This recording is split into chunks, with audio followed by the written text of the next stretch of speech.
Une vingtaine d'associations appellent à manifester contre le projet de loi bioéthique qui ouvre la PMA aux couples de lesbiennes et aux femmes célibataires.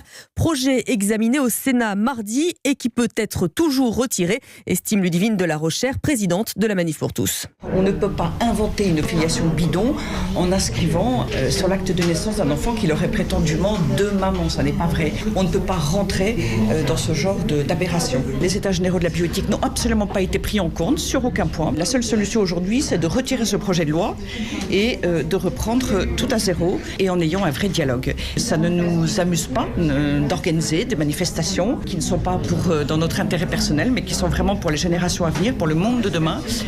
Nous souhaiterions que ce soit la dernière parce que le gouvernement, Emmanuel Macron, ils peuvent décider du retrait de ce projet de loi. Propos recueillis par Zoé Pallier, rassemblement à 13h, place de la Résistance à Paris. Voilà pour les anti, mais dans le camp d'en face, ce projet de loi est très suivi, comme par Isabelle Laurence, mère célibataire et coprésidente de l'association Maman Solo. Elle a choisi de faire un bébé toute seule et espère justement que le gouvernement ne va pas reculer. Il y a quand même eu des amendements qui ont été déposés contre spécifiquement les femmes célibataires et donc elles ont été rejetées de justesse, mais il y a des amendements qui ont été acceptés et qui suppriment la liberté d'accès à la PMA au sens où le remboursement n'est plus possible pour les femmes célibataires et pour les couples de femmes. Alors on sait que le texte va ensuite passer à l'Assemblée nationale.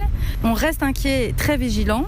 On nous annonce un report en 2021, que les élections sont en 2022 et que Marine Le Pen se représente. On peut être inquiète.